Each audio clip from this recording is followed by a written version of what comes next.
Bab 231. Itu tidak terlalu mengejutkan. Lagi pula, Michael tidak mungkin membangun rumah sakit seperti itu di San Joto jika dia tidak memiliki latar belakang apapun. Wajah Steve tampak sedikit muram saat memikirkan hal ini. Dia tahu itu, ada lebih banyak hal dalam diri Jared daripada yang terlihat. Sementara Nicole yang berada di bangsal menyaksikan seorang dokter memerintahkan dua perawat untuk melakukan pemeriksaan rutin di Ten Riddle Sir, yang dihubungkan melalui tabung ke beberapa peralatan medis. Nicole bersandar dengan santai ke dinding saat para perawat melakukan pekerjaan mereka. Dia menunggu sampai mereka selesai sebelum dengan tenang bertanya, "Bagaimana kabarmu?" Mendengar suara yang tajam dan pahit itu, dokter memandang gadis cantik di depannya dan tanpa sadar menjawab. "Dia perlu dioperasi sesegera mungkin karena kami telah mengamati tanda-tanda gagal jantung. Ketidakstabilan koroner menyebabkan pecahnya plak, sehingga mempengaruhi suplai darah ke jantung. Keterlambatan lebih lanjut dapat mempengaruhi fungsi normal bagian tubuh tertentu. Menurut pengamatan kami, kemungkinan besar itu adalah otak." Nicole mengangguk dan bertanya, "Di mana lokasinya?" Dokter ragu-ragu, seolah dia tidak mengerti mengapa Nicole ingin mengetahui detail seperti itu. Namun dia tetap berkata, "Lokasinya paling buruk. Oklusi cabang descendens anterior kiri menyebabkan infak miokard dinding anterior. Jika Anda tidak menjalani operasi tepat waktu, hal ini akan menyebabkan infak miokard luas pada dinding anterior, yang merupakan situasi paling serius dan berbahaya. Dokter bedah yang tepat harus ditemukan dalam waktu 3 hari untuk melakukan operasi. Hanya setelah itu pasien memiliki kesempatan untuk pulih." Dia khawatir Nicole tidak memahami istilah medisnya, jadi dia secara khusus memberitahu Nicole betapa berbahayanya kondisinya. Nicole mengangguk pelan dan berterima kasih kepada dokter. Ia kemudian mengambil stetoskop dari sisa peralatan dokter, mengenakan sarung tangan medis, dan meletakkan stetoskop langsung di dada Ten Riddle Sir, dan dengan tenang mengatur posisi ventilator. Dokter melihat teknik pasien yang tampak kacau namun profesional dan terampil dan menjadi bingung. Bertanya-tanya apakah dia bukan anggota keluarga pasien tetapi seorang mahasiswa kedokteran. Seorang perawat mengira Nicole berpura-pura menjadi dokter dan tidak bisa mentolerirnya. Dia memandangnya dengan sinis dan mengulurkan tangan untuk mengambil stetoskop dari Nicole. Namun reaksi Nicole 10 kali lebih cepat dibandingkan tangan perawat. Dia meraih lengan perawat dan berkata, "Jangan." Perawat itu menangis terseduh-seduh karena kekuatan tangan Nicole terlalu berat baginya. Dia dengan cepat mengangguk pada Nicole untuk memberi tanda bahwa dia tidak akan melakukan apapun. Saat itulah Nicole melepaskan tangannya dan mendengarkan detak jantung Riddle Sir. Setelah menentukan detak jantung dan kekuatannya, dia meletakkan stetoskop dan meninggalkan gudang tanpa mengucapkan sepatah kata pun. Perawat memandang Nicole dari belakang dan berkata dengan marah, "Siapa dia? Dia tidak boleh main-main dengan peralatan medis. Dia sama sekali tidak menghormati dokter." Dokter menarik matanya kembali dan menatap perawat. "Pertama, Anda bukan seorang dokter, dan dia tidak merendahkan saya. Kedua, jika saya ingat dengan benar, itu poin 23. Andalah yang memasang ventilator pada pasien. Kalau saja dia tidak memperbaiki selang tepat pada waktunya, oksigen mungkin akan mengalir ke arah yang berlawanan. Anda tahu apa yang akan terjadi, bukan?" Ucap dokter itu dengan nada tegas. Wajah perawat itu langsung pucat. "Aku tidak bermaksud seperti itu." Dokter tidak melihat ke arah perawat itu lagi. Dia dengan mudah memberi nilai F pada laporan evaluasinya. "Jika kamu bukan kakak iparku, aku akan mengirimmu kembali ke sekolah untuk belajar selama 4 tahun lagi," katanya. Perawat itu memelototi F. Dia tidak berani menunjukkannya di wajahnya tapi terus berkata, "Terima kasih. Terima kasih." Dokter menggelengkan kepalanya tanpa daya dan meninggalkan bangsal tanpa melihat wajahnya. Setelah dokter pergi, perawat itu mendongak dan mengepalkan tangan kanannya dengan sedikit ekspresi penyesalan di wajahnya. Dia hanya melakukan kesalahan kecil, namun dokter menegurnya dengan sangat keras. Dia tidak mengerti kenapa dia juga sangat menghormati gadis tak berguna itu. Bab 232. Perawat melihat laporan evaluasi bertanda F dengan tatapan dingin di matanya. Dia melepas sarung tangannya dan melemparkannya ke tanah, lalu merobek laporan evaluasi sebelum pergi dengan dada terangkat tinggi. Nicole keluar bersama Daniel dan Gloria yang sedang melihat keluar. Kamu sudah bersama Jared selama 2 hari. Mereka bertanya dengan lembut. Mereka hanya bisa bertanya pada Nicole karena mereka tidak bisa bertanya pada Jared. Benar, kata Nicole sambil memijat keningnya, tapi dia tidak bisa berkata apa-apa tentang kepergiannya ke luar negeri. Gloria memberi isyarat kepada Daniel untuk tidak bertanya lagi, karena menurutnya Nicole pemalu. Steve juga memiliki pemikiran yang sama dan dengan lembut menyela Daniel.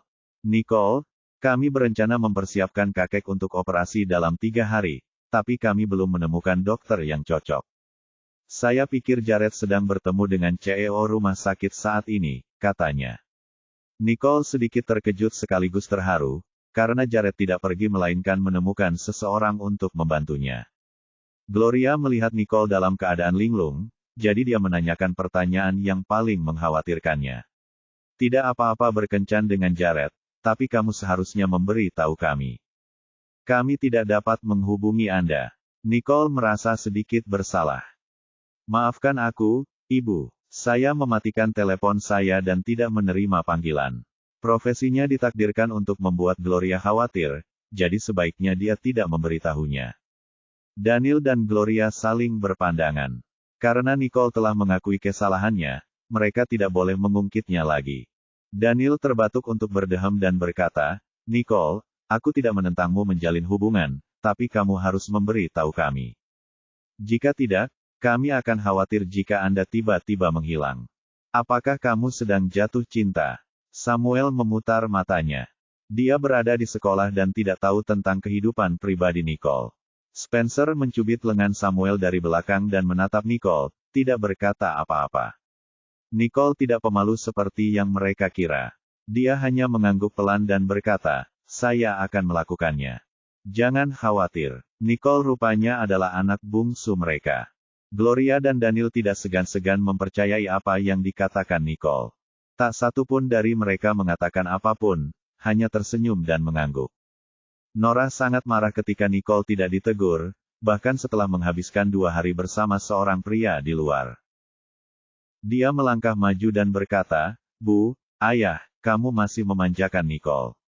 Itu hanya akan merusaknya. Jika dia tidak meninggalkan rumah kali ini, bagaimana kakek bisa sakit? Itu semua karena dia. Kelima saudara laki-laki Nora langsung memandangnya. Dia selalu menjadi gadis yang baik di mata mereka. Mereka tidak menyangka dia akan mengatakan hal seperti itu. Bagaimana kamu bisa mengatakan itu, Nora? Kakek sakit karena keluarga Rogers. Apa hubungannya dengan Nicole? Samuel mengira Nora sudah keterlaluan. Tepat. Bagaimana kamu bisa menuduh Nicole begitu saja? Spencer juga menganggap Nora sudah keterlaluan. Melihat semua saudara laki-lakinya memihak Nicole dan tidak ada satupun yang mendukungnya, Nora mendorong Samuel menjauh. Kalian semua bias terhadap Nicole. Apakah hanya karena dia saudaramu? Aku sudah tinggal bersamamu di rumah ini selama bertahun-tahun, tapi aku bukan siapa-siapa bagi kalian semua. Nora sudah lama menyimpan kata-kata itu di dalam hatinya, namun kini dia tidak bisa menahannya lagi dan mengucapkannya dengan lantang. Namun yang menantinya bukanlah jawaban, melainkan keheningan dari mereka semua. Nora akhirnya mengerti segalanya. Dia menatap mata orang tuanya dan kelima saudara laki-lakinya dan tidak bisa menahan tawa sinis. Kalian semua setuju tentang itu, bukan?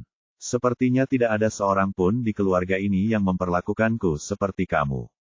Aku tidak akan kembali. Bab 233. Nora tidak tahan lagi. Dia mengertakkan gigi dan berbalik untuk pergi. Baru pada saat itulah Gloria menyadari dan menelepon Nora, ingin menyusulnya.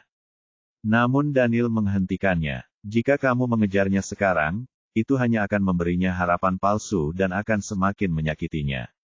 Gloria tiba-tiba ragu-ragu, tidak tahu harus berbuat apa. Sean, yang selama ini tidak berbicara, melangkah maju dan menghibur ibunya. Jangan khawatir, Bu. Kami telah mengetahui siapa orang tua kandung Nora, dan kami akan dapat menemukan mereka dalam beberapa hari. Benar-benar, Gloria memandang Sean dengan heran. Sulit untuk mengatakan apakah dia sedih atau bahagia. Beritahu kami segera jika Anda sudah menemukannya. Kita harus membuat pengaturan yang terbaik untuk Nora, kata Daniel sambil menghela napas. Lagi pula, Nora sudah tinggal bersama keluarga Riddle selama bertahun-tahun. Dia ingin dia menjalani kehidupan yang baik. Saya akan melakukannya. Sean mengangguk dengan sungguh-sungguh. Nicole memandang orang tuanya. Daniel sedang tidak enak badan dan berat badannya turun banyak selama beberapa hari terakhir. Dia terlihat agak terlalu kurus. Gloria dulunya mempunyai pipi yang kemerahan, namun sekarang dia tampak pucat. Mungkin dia menghabiskan waktu di rumah sakit bersama Daniel karena tak tega melihat Daniel tinggal sendirian di sini. Namun Nora tidak memahaminya. Dia bahkan membuat keributan besar atas segalanya. Mungkin kepergiannya adalah hal yang baik untuk semua orang. Dia tersadar dari lamunannya dan menoleh ke Steve dan Stanley. Aku harus pergi sekarang karena ada sesuatu yang harus aku urus. Kalian berdua menjaga ayah, ibu, dan kakek. Steve tidak tahu apa yang akan dia lakukan, tapi dia tetap menganggukkan kepalanya. Pergilah, tapi kembalilah secepat mungkin. Jika kakek bangun, dia akan sangat ingin bertemu denganmu. Berbicara tentang Tuan Riddle Sir, mereka semua memiliki ekspresi khawatir di wajah mereka. Tuan Riddle Sir, telah dalam keadaan setengah koma sejak kemarin. Kata dokter, Tuan Riddle Sir. Dapat mendengar orang berbicara, tetapi dia tidak dapat menanggapinya. Nicole memeriksa Tuan Riddle Sir. Dia sangat tahu. Oke, kata Nicole. Dia kemudian berjalan ke lorong sambil mengetukkan jari tangan kanannya ke celana sambil menunjukkan ekspresi menakutkan. Nicole keluar dan berdiri di sisi lain rumah sakit, memandangi kerumunan orang yang lewat. Dia kemudian mengeluarkan ponselnya dan mengirim pesan. Tidak lama kemudian, Nicole menerima panggilan video dari seseorang yang putus asa. Nicole menutup telepon tanpa ekspresi. 3 detik kemudian, dia menerima pesan di teleponnya. Saya akan mengaturnya. Dia meletakkan ponselnya dan melihat kembali lalu lintas yang sibuk di depan rumah sakit dengan ekspresi samar. Di lantai atas rumah sakit, Jared duduk di kantor CEO rumah sakit yang terang, mempelajari apa yang bisa digambarkan sebagai ruang tamu mewah. Dekorasi dengan ekspresi samar. Apa yang terjadi pada Michael? Beraninya dia memintaku menunggunya lama sekali. Dia pasti terlalu lama duduk dalam posisi ini hingga tersesat, pikir Jared dalam hati. Tepat pada saat itu, langkah kaki tergesa-gesa terdengar dari luar, dan pintu dibuka. Seseorang masuk dengan keringat di dahinya. Maaf, Tuan Johnston. Saya terlambat. Bab 234. Jared tidak mengucapkan sepatah kata pun.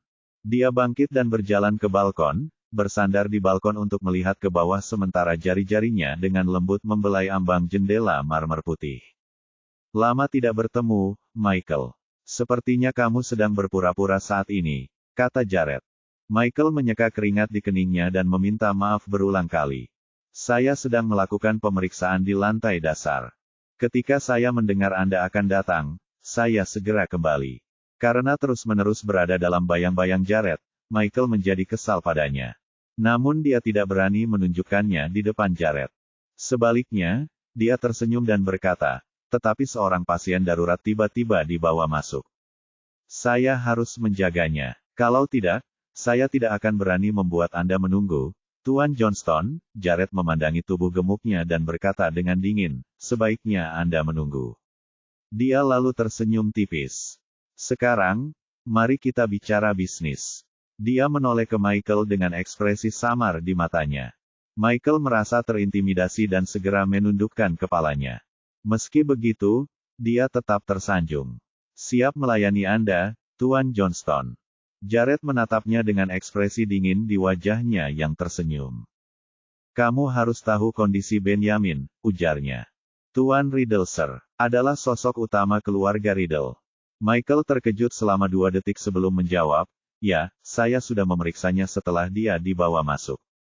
Kondisinya terlihat buruk. Operasi ini berisiko karena banyak variabel yang tidak dapat dikendalikan. Dapatkan dokter terbaikmu. Seberapa besar kemungkinannya? Jared bertanya, tanpa emosi di matanya.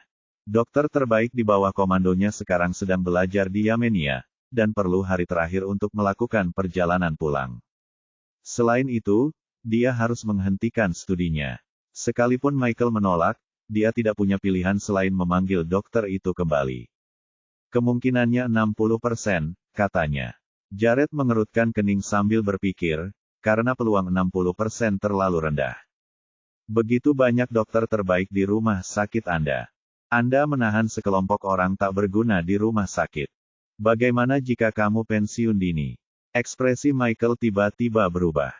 Dia tahu Jared bersungguh-sungguh dengan apa yang dia katakan, dan dia segera berkata, saya akan menelepon Martin nanti dan melihat apa yang dia katakan, mungkin lebih dari 60%. Jared tahu Michael berpura-pura. Dia menghampiri Michael dengan wajah dingin dan menatapnya dengan tatapan merendahkan. Hanya itu yang bisa dilakukan Rumah Sakit Pusat Sanjoto. Bahkan tidak 100%. Michael ketakutan, keringat dingin membasahi sekujur tubuhnya. Dia dengan cepat menjelaskan, dia berkata, tolong jangan marah, Tuan Johnston. Benjamin sudah lanjut usia, dan lokasi infak miokardnya menambah kesulitan operasinya. Sulit untuk mengatakan komplikasi apa yang akan timbul selama operasi. Kami telah mempertimbangkan semua faktor ini untuk memberikan peluang 60% yang lebih konservatif. Jika Anda tidak senang dengan hal itu, tidak ada yang bisa kami lakukan. Dia menatap Jared dengan ketakutan di matanya. Jared tidak marah pada Michael karena mengatakan hal seperti itu. Sebaliknya, dia tersenyum tipis. Adalah jual ke. Benar-benar, dia bertanya. Dia menatap Michael, tidak berkata apa-apa lagi, dan segera berjalan keluar dari ruangan CEO. Sebaiknya kau jaga kesehatanmu, Michael, ucap Jared tiba-tiba sambil pergi. Klaus berhasil menyusul Jared. Melihat wajah Jared yang tanpa ekspresi, dia bertanya dengan lembut, siapa kamu? Jared tidak menoleh padanya, tapi mengelus jari telunjuk tangan kanannya dan berkata dengan suaranya yang biasa lesu dan acuh tak acuh, aku tidak punya waktu untuknya. Telepon Lloyd dan minta dia datang ke Hustuaberg. Klaus berbisik ya. Dia kemudian menyingkir, segera memutar nomor, dan membisikkan sesuatu dalam bahasa Esperian. Namun dengan cepat, dia meninggikan suaranya karena terkejut. Bab 235. Apa katamu? Dia kemudian menyadari kebingungannya dan dengan cepat dan jelas mengklarifikasi semuanya. Setelah menutup telepon, dia menatap Jared dengan sedikit kebingungan di matanya. Bos, Lloyd bilang seseorang akan datang dan mengoperasi kakek Nicole. Dokter itu berkaliber tinggi dan telah melampaui Lloyd 2 tahun sebelumnya. Dia meminta kami untuk tidak khawatir, kata Klaus. Tapi bagaimana dia tahu tentang ini? Dengan status keluarga Riddle, mereka seharusnya tidak bisa menghubungi Lloyd sama sekali. Ada binar di mata Jared. Dia menekan tombol lift, bergegas masuk, dan segera mencapai lantai dasar. Klaus mengikuti di belakangnya, menatap punggungnya dengan bingung, tidak tahu apa yang dipikirkan bosnya. Namun ketika pintu lift terbuka dan dia melihat wajah Nicole yang cantik dan acuh tak acuh, dia sepertinya memahami sesuatu. Ternyata Nicole ada di bawah. Pantas saja Jared sedang menatap keluar jendela saat dia berada di kantor CEO rumah sakit. Memikirkan hal ini, dia memandang mereka berdua dan tersenyum ambigu, lalu berjalan keluar dengan kunci di tangannya. Aku akan mengambil mobilnya. Kalian berdua bicara, kata Klaus.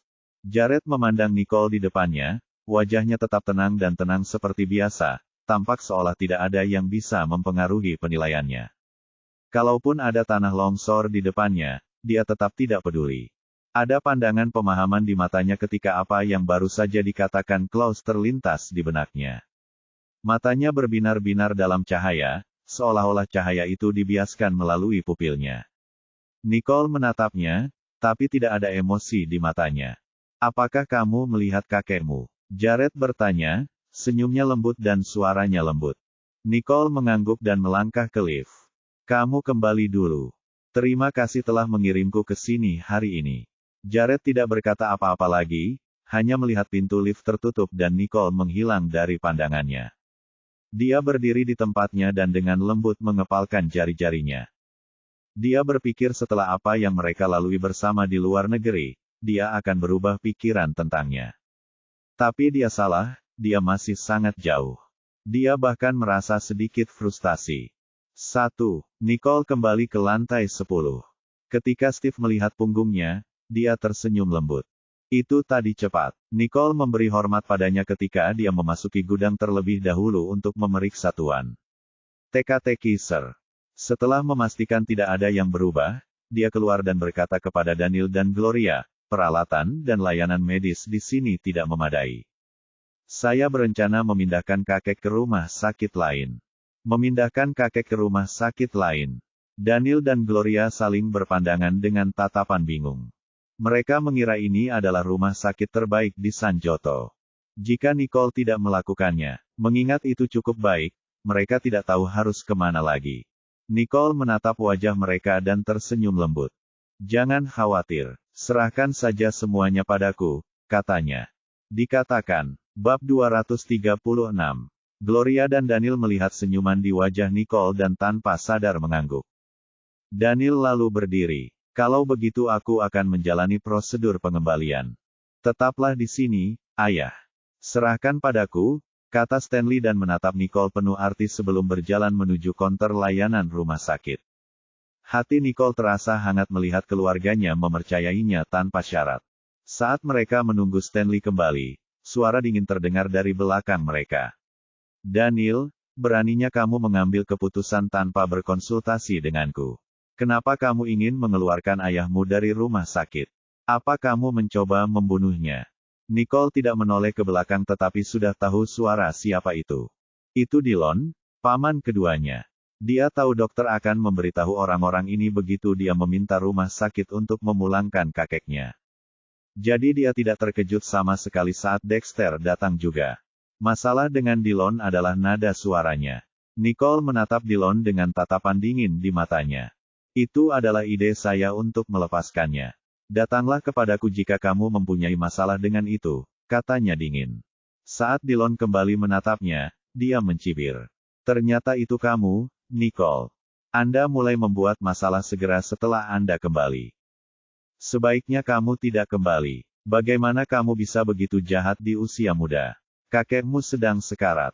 Mengapa Anda tidak membiarkan dia berobat? Nicole mengerutkan kening, menyadari bahwa perilakunya tidak normal di matanya, jadi dia menjelaskan kepadanya.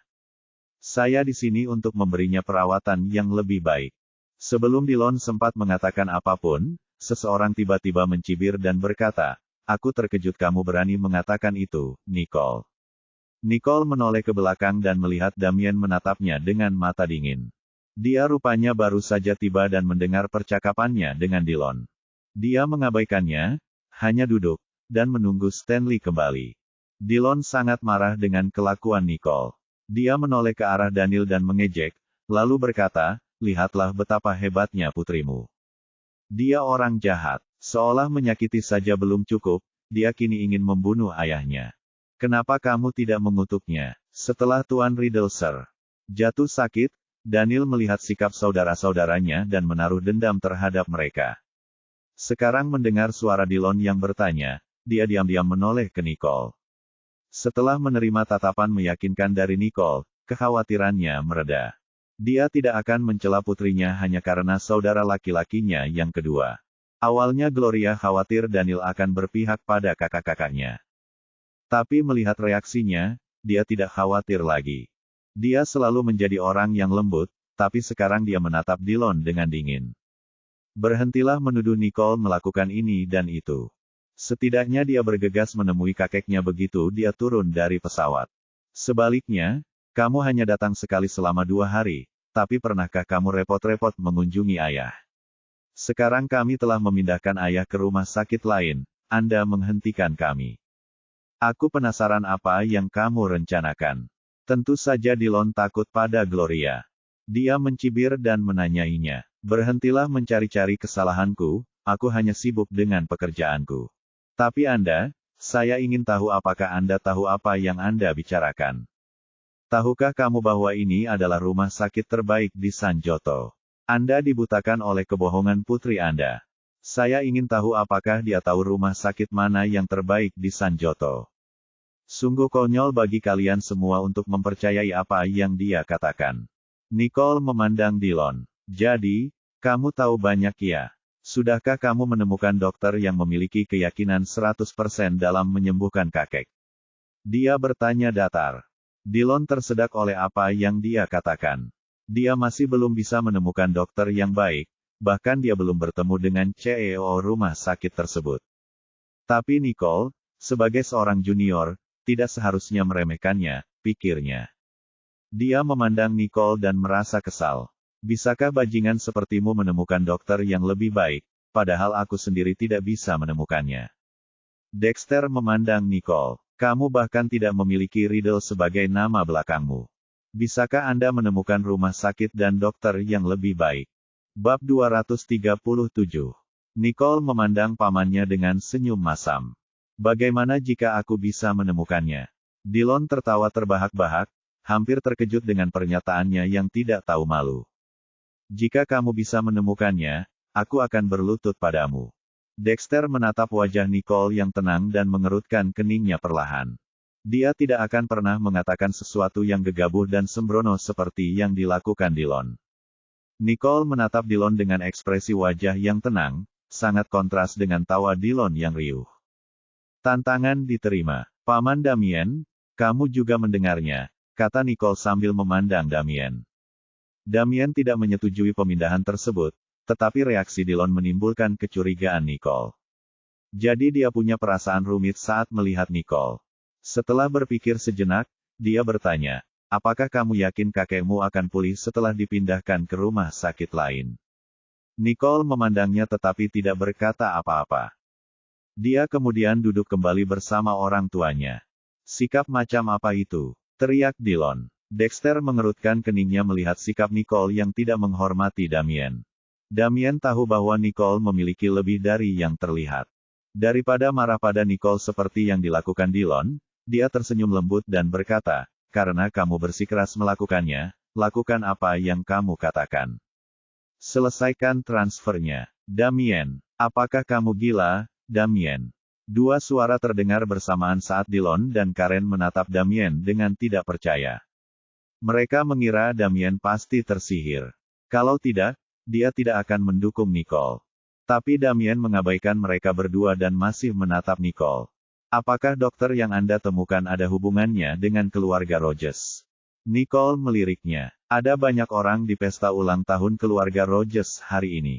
Dia tidak tahu kalau Damien juga ada di sana dan dari mana dia mendapat kabar palsu bahwa dia ada hubungannya dengan keluarga Rogers. Dillon juga merasa aneh. Dia ingat Tuan Rogers, Sir.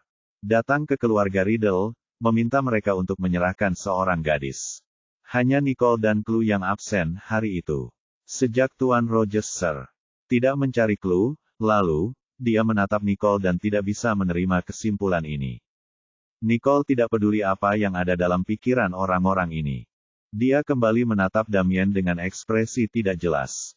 Bahkan orang seperti Damien yang pernah mengalami naik turunnya dunia bisnis pun merasa terintimidasi. Saya tidak mengenal satupun anggota keluarga Rogers, katanya. Ekspresinya tulus dan sepertinya dia tidak berpura-pura. Memang Nicole tidak mengenal satupun anggota keluarga Rogers.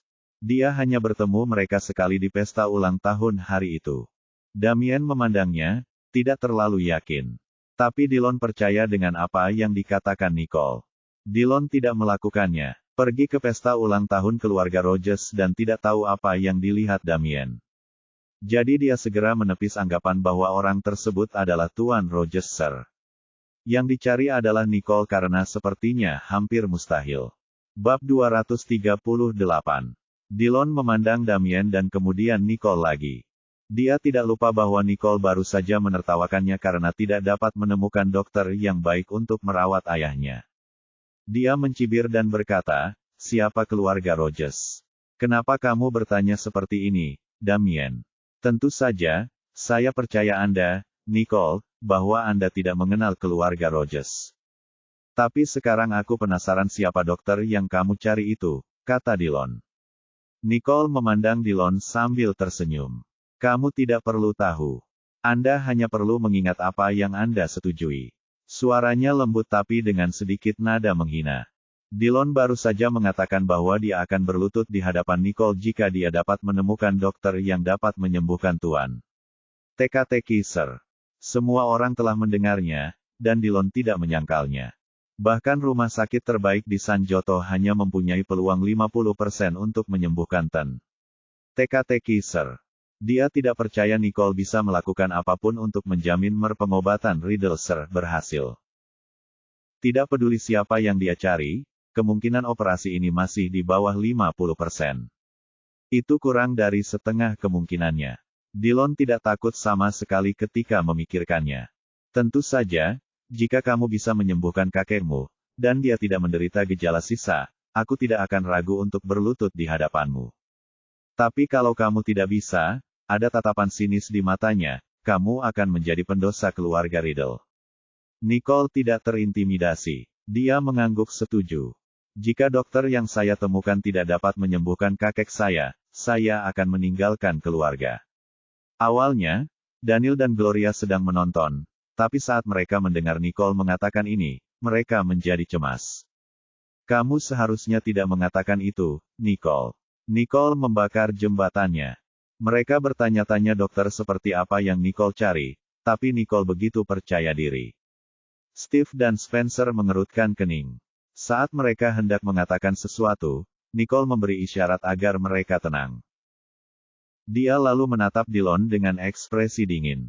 Damien memandang Nicole dan hampir tidak bisa mengenali bahwa dialah Nicole yang dulu dia kenal. Dia hampir yakin bahwa Nicole ada hubungannya dengan keluarga Rogers dan mungkin saja keluarga Rogers membantunya menemukan dokter, yang mungkin lebih baik daripada yang ditawarkan rumah sakit saat ini. Jika tidak, dengan peluang kurang dari 50%, Ten. Teka-teki, Sir, mungkin tidak dapat bertahan dalam operasi tersebut. Matanya berbinar di balik kacamatanya karena menurutnya itu juga tidak buruk. Dia kemudian menatap Nicole dengan tatapan penuh arti di matanya. Stanley kembali. Dia memandang Nicole dan berkata dengan lembut, mereka mengatakan bahwa seorang ahli bedah bernama Dr. McCarthy siap kembali mengoperasi sang kakek. Mereka bertanya apakah kami ingin memindahkan kakek ke rumah sakit lain. Ekspresi Nicole tetap tidak berubah setelah mendengar apa yang dikatakan Stanley. Seberapa yakin dia tentang operasi ini? Stanley ragu-ragu. Mereka bilang yang mereka ceritakan di awal adalah kemampuan dokter, yaitu sekitar 50-50. Suruh kakek segera pulang, ucap Nicole tanpa mengedipkan mata. Oke, Stanley memandangnya dan tersenyum lembut. Dia berbalik dan berjalan menuju konter layanan. Dokter ada di sana menunggunya kembali dan meminta maaf, mengatakan bahwa mereka akan menunggu dokter kembali dan mengoperasi Tuan Riddle, Sir, tapi Stanley hanya menyipitkan matanya ke arahnya. Kami ingin pasien segera dipulangkan. Bab 239. Dokter tercengang. Apa kamu yakin? Dari seluruh dokter di Sanjoto, hanya dokter dari rumah sakit ini yang mampu mencapai tingkat keberhasilan seperti ini. Jika Anda sembarangan memindahkan pasien ke rumah sakit lain, kemungkinan besar dia tidak akan bisa membuka matanya lagi. Stanley yang biasanya berekspresi lembut kini terlihat dingin, karena menurutnya Nicole benar, kualitas perawatan medis di sini sangat buruk. Dia tersenyum sopan dan mendesak agar kakeknya pulang. Dokter menatapnya dengan mulut terbuka. Bersikaplah rasional. Apa yang membuat Anda begitu tidak senang dengan rumah sakit ini sehingga ingin memindahkan pasiennya ke rumah sakit lain? Jangan lupa bahwa ini adalah rumah sakit terbaik di Sanjoto. Suara dokter itu mengandung kesan superioritas. Jadi, bukannya membuat Stanley enggan, hal itu justru membuatnya kesal. Mungkin ini rumah sakit terbaik untuk mengobati memar, pikir Stanley kosong. Melihat desakan Stanley, sang dokter enggan mengembalikan sejumlah besar uang yang telah dibayarkan. Dia melirik ke arah orang-orang yang dia lihat seolah-olah tidak tahu apa-apa, lalu menyingkir untuk menelepon. Tuan Riddle, Sir, akhirnya akan dipindahkan ke rumah sakit lain. Daniel dan Gloria gugup. Nicole tampak tenang. Dia pergi ke sudut untuk melakukan panggilan video. Seorang pria Esperian yang tampak lembut dan anggun muncul di layar. Usianya sekitar 50 tahun dan terlihat sangat sopan dalam setelan jas putih. Melihat Nicole akhirnya meneleponnya, pria itu tersenyum cerah. Kamu akhirnya ingin meneleponku. Nicole tidak punya waktu untuk bernostalgia dengannya. Saya ingin membawa pasien ke laboratorium Anda di Sanjoto 10 menit lagi, katanya cepat. Wajah pria itu berubah serius. Sambil mengangguk dan sebelum mengakhiri panggilan, dia tidak lupa memberi isyarat oke kepada Nicole dengan tangannya. Dillon memperhatikan dengan mata dingin saat Nicole kembali. Jika terjadi sesuatu pada kakekmu karena pemindahan rumah sakit, kamu harus bertanggung jawab penuh, ucapnya sambil mencibir. Namun Nicole tidak menghiraukannya dan langsung masuk ke dalam gudang untuk memeriksa kondisi Tuan. Teka-teki Sir, untuk memastikan bahwa tindakan tersebut tidak akan merugikannya. Saat itulah dia keluar dan menatap Daniel dan yang lainnya dengan pandangan meyakinkan. Dia duduk dan dengan santai memeriksa arlojinya. 1 menit telah berlalu. Dan kemudian 2, saat jarum menit menunjuk ke angka 6, dia mendengar suara yang sangat keras. Dia tersenyum tipis dan berkata, ini dia. Datang. Samuel memandang Nicole dengan bingung, tidak tahu apa yang dia bicarakan. Sementara itu, Dillon memandang Nicole dengan jijik, mengira Nicole mencoba menipu mereka. Damien memandang ke ujung lorong dengan rasa ingin tahu, sementara Daniel dan Gloria juga melihat ke arah yang sama. Saat mereka mendengar roda berputar, samar-samar mereka bisa melihat wajah orang-orang yang datang. Semua orang, termasuk Dillon, yang sebelumnya mengejek Nicole, tersentak ketika sekelompok orang berseragam pasukan khusus maju. Mereka mendorong tandu khusus dan bergegas menuju mereka. Mengikuti di belakang mereka adalah seorang dokter berjubah putih. Semua orang menyaksikan dengan mulut terbuka. Mereka mengira keluarga Riddle tidak memiliki latar belakang militer atau politik. Jadi bagaimana mereka bisa memobilisasi pasukan khusus elit seperti itu? Nicole menyipitkan matanya dan segera menyadari bahwa pasukan khusus memiliki lambang tentara pertama di sisi tubuh mereka. Bab 240. Dokter memimpin tim khusus untuk maju ke depan bangsal. Dia memiliki wajah ras campuran yang sangat tampan, ekspresinya menjadi cerah saat melihat Nicole. Dia mengangkat tangannya dan kemudian menurunkannya dengan sadar di tengah jalan saat dia berjalan menuju Nicole. Kami siap. Bolehkah saya bertanya di mana pasiennya? Nicole melihat kembali ke gudang. Dia ada di dalam. Dokter itu mengangguk dengan sungguh-sungguh. Mengerti. Aksen Hustuaburgiannya agak aneh seolah dia jarang berbicara bahasa tersebut. Teruskan. Nicole mengangguk. Para prajurit pasukan khusus melihat betapa besarnya rasa hormat dokter terhadap Nicole, dan wajah mereka semua tampak serius. Pemimpinnya memberi isyarat dengan tangannya, dan mereka semua pergi ke gudang. Setengah menit kemudian, mereka membawa Tuan Riddle Sir, yang terbaring koma, keluar dari gudang tanpa mengeluarkan suara. Nicole senang melihat Tuan Teka-teki Sir tidak terganggu.